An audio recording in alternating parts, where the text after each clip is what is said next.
บักใหญ่ขนาดบรรทุกใดรถ2 คัน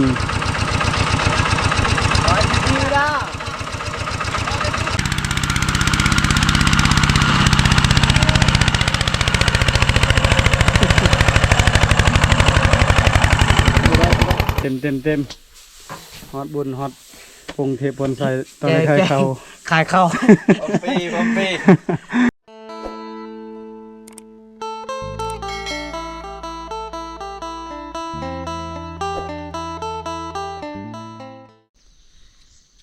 สบายดีพ่อแม่พี่น้องสบายดีตอนเช้าๆพี่น้องเอ้ยบ่ทันได้เก็บภาพ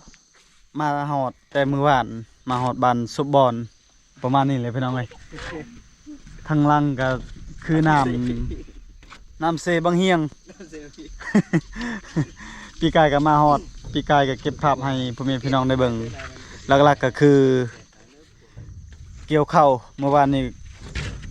เอาข้าวเอาไว้นำกันแล้วก็มือนี่สิปั่นข้าวพี่น้องเอ้ยทาบักใหญ่โอ้พี่น้องเอ้ยน้ำใหญ่ปีนี้ฝนตกหนักเลยน้ำท่วมน้องๆลานๆ ทีมงานไปปั่นข้าวได้มื้อนี้ไปตูดไก่ นี่ไก่ นี่ น่าจะจ่า อีต้นซ้ำไอ้น้องเมียเพิ่นตายปะไอ้ปะปีกาย กะลาให้กลับ โอ้ได้รถคันงามเนาะผู้บ่าว2 คน ผู้ใดยังโสดที่หาผู้สาวให้นี่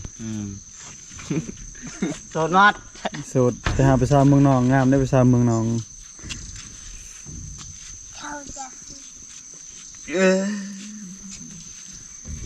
ไหนเถอะ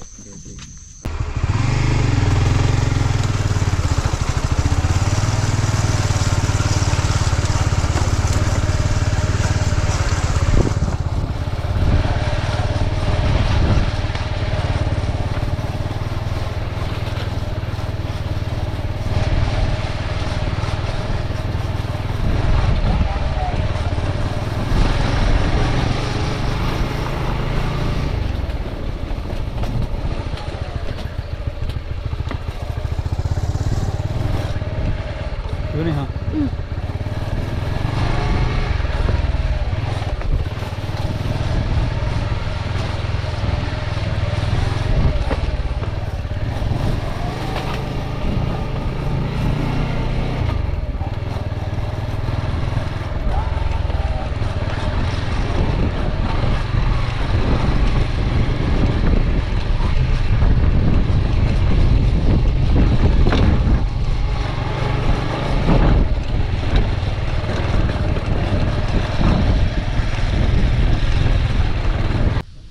มาฮอดเถียงนาพี่น้องเอ้ย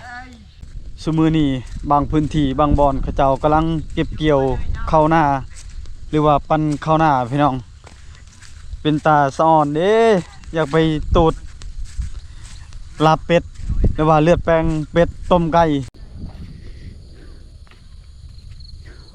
คนเข้ามาแต่พุ่นไปกองไว้อยู่พุ่นมาฮอด12 โมง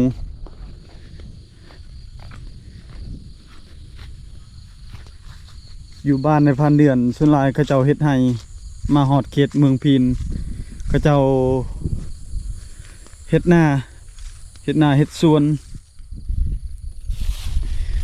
หลักๆก็คือหอมผักกระแยงแกงใส่หน่อไม้หน่อส้มต้มปลาคอต้มปลาใส่ผักกระแยงในพันเดือนมักขนาดหอมเต็มเลยพี่น้องเอ้ยปออยู่บ้านในพันเดือนนี้ถ้ามีผักกระแยงเก็บเงินได้พี่น้องเอ้ยพอได้ขายอยู่ได้ส่วนรายซื้อบ่มีอยู่บ้านต้องได้ซื้อเอา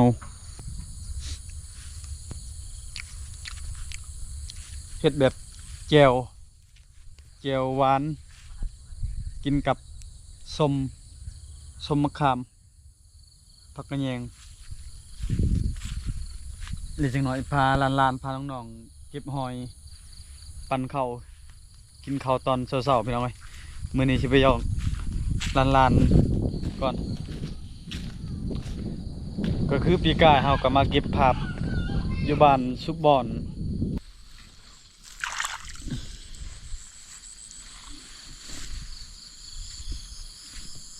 หาเก็บหอยปักกวงบรรยากาศยามเช้าๆพี่น้อง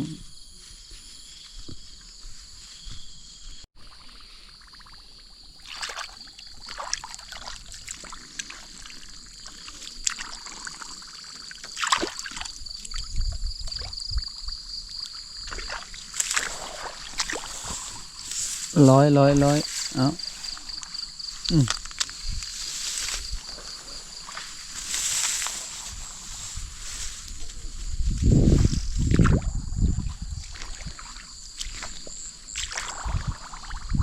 บ่เด็ดอาหารแนวกินตามท้องนา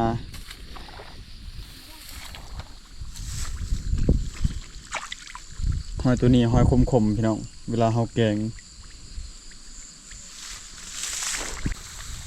สะออนเขางามพี่น้องเลยหาเก็บหอยตอนเช้าๆก่อนเก็บหอยพอได้กินสะออนเขาพอพี่น้องเขาเป็นหมากขนาดเลย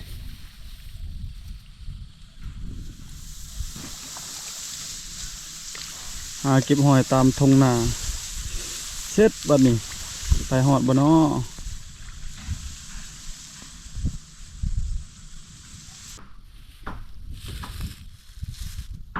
มาหอดเมื่อวานเฮ็ดปึ๊บโหลดไปน้องกองเขาเป็นหมากเม็ดใหญ่ขนาดเลยกะว่าจักกระสอบพี่น้องเอ้ยรุ่นนำกันเดี๋ยวจะหน่อยเอาจักปัน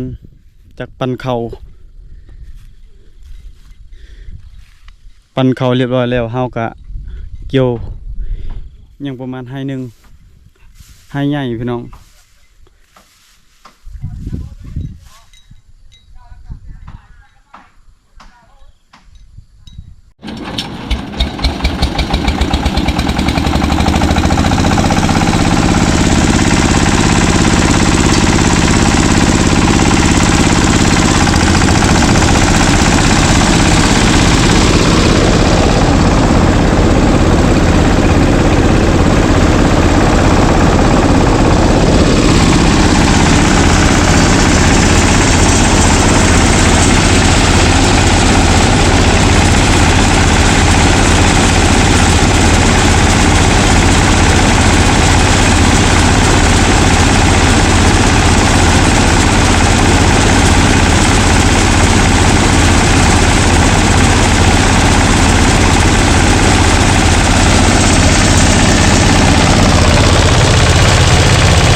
ส่วนหลายเขาเจ้าใส่รถไทยบ้านเฮาเอิ้นรถไทยน้ำหนักประมาณ2 ต้นประมาณนี้พี่น้อง30 กระสอบ30 ปลายกระสอบรวมทั้งหมดเขาแล้วยังเหลือเลยบัดนี้เฮาเกี่ยวต่ออีก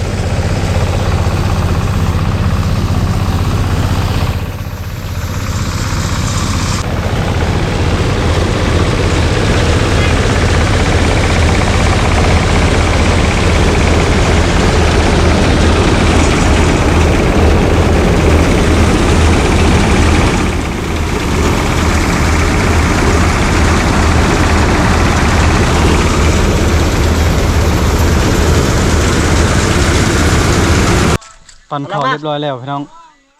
เอาเขาประมาณ30 กระสอบใส่รถไทยแล้วก็ข้ามมักกับ มือเฮือนมือบ้าน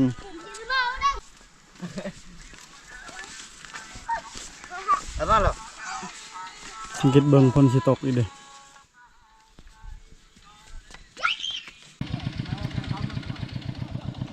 บ้านเขาเจ้าเวลาไปมาต้องได้ข้ามบักสิปูนเมืองพีน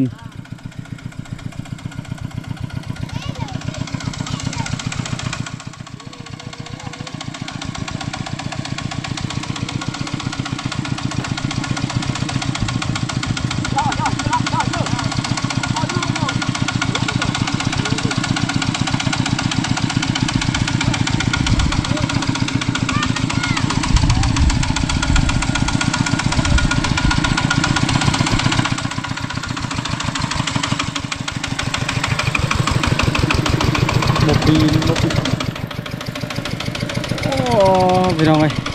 เข้านัก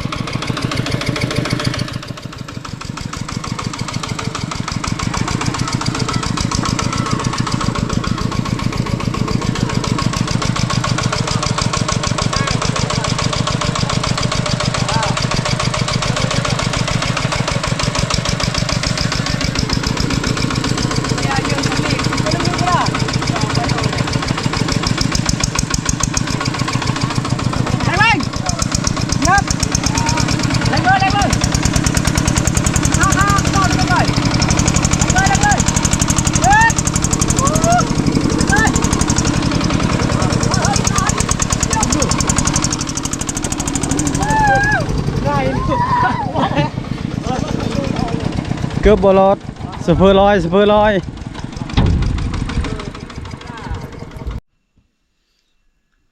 ทางพุนบานสะเวอเขาเจ้าข้ามไปข้ามมาขี่บักพี่น้องหรือทีมงานเฮาข้ามไปแล้วเอาเขากลับบ้านตอนนี้2 คันรถไทยกำลังสิข้ามมา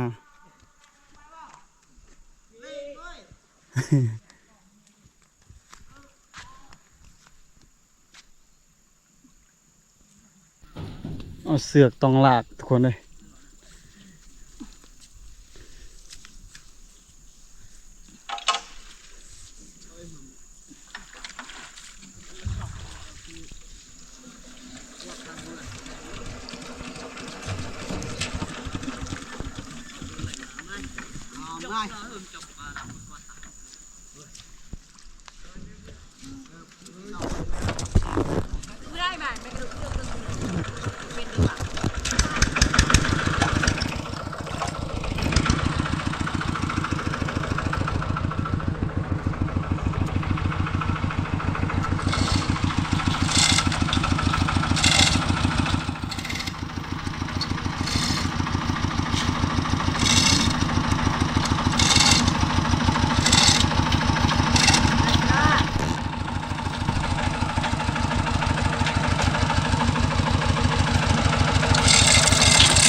บักใหญ่ขนาดบรรทุกใดรถ2 คัน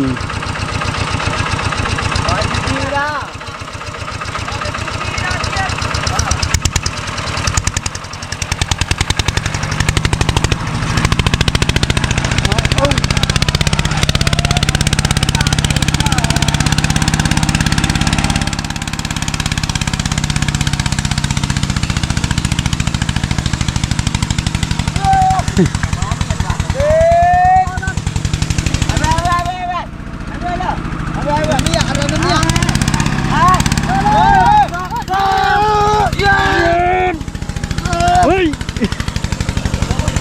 เยียบเรื่อยเขาเต็มเลยเขาเต็มบรรทุกได้4-5 ตูน 400-500 โลเกือบ2 ตูน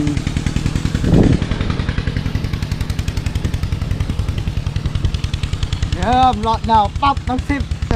ได้จักรสอบปีนี้ไอ้ได้เขาจักรสอบพอ40หลอดจะมา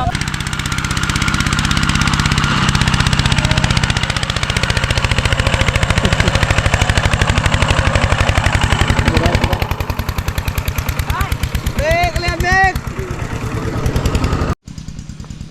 3 คันรถไถ3เทื่ออยู่เมื่อยพี่น้องเอ้ย2 มื้อแล้วมาฮอดแล้วก็เฮ็ดปรับรถ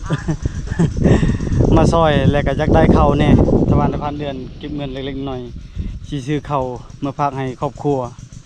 อยู่บ้านเฮาเขาเจ้าเฮ็ดให้ส่วนหลายได้ข้าว10 กระสอบคือทุกคนเห็นนั่นแหละในพันเดือนได้ข้าวปีนี้10 กระสอบหรือว่า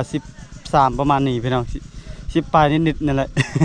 ส่วนหลายทั้งพี่เขาเจ้าได้ข้าวเป็น100 กระสอบ200 กระสอบได้หลายพี่น้องยอมว่าหลาย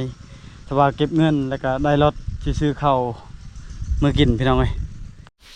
เต็มฮอดบุญฮอดพงเทพบนใส่ตอนนี้ขายข้าว ขายข้าว พอมปี ขายข้าวไปบุญ หนุ่มราชวงศ์นี่บ่ขายข้าว เทพักชัยนี่ขาย เทพบนใส่ขายแน่นอน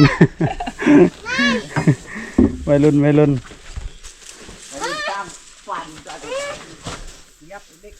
ได้จักกระสอบแล้วปีนี้ ได้70เลย โอ้เก่ง ยังบ่แล้วเลย เขาเอิ้นเขายังนี่ เขากลาง บ่แม่นเขากิน บ่แม่น เขาเอิ้นเขากินเนาะ ยังบ่ทันสุกกินมัน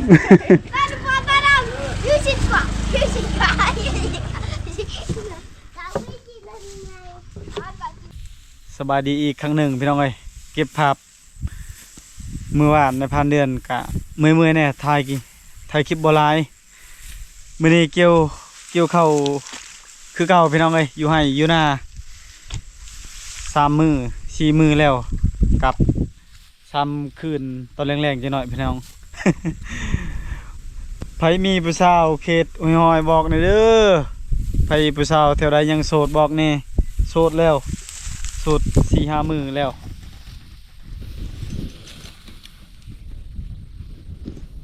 ผู้สาวอยู่ไกลพี่น้องในผ่านเดือนกี่คันอย่างคันบ่สิไปถ่ายให้พ่อแม่พี่น้องได้เบิ่ง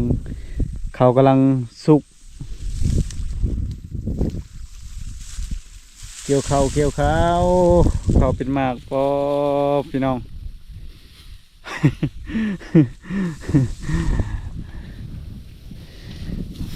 เขาเป็นหมากขนาดลมว้อยตอนแรงๆสังเกตเบิ่งคือฝนสิตกอยู่บ้านเฮาหนาวคักพี่น้องทางพุ่นอากาศเย็นแล้วขนาดอยู่พี่ยังอากาศเย็นอย่าเผาเบื่ออย่าเผาสั่งพี่น้องยังบ่ไปใส่เกี่ยวเข้าให้มันแล้วก่อนยังอีก4-5 มื้อแล้ว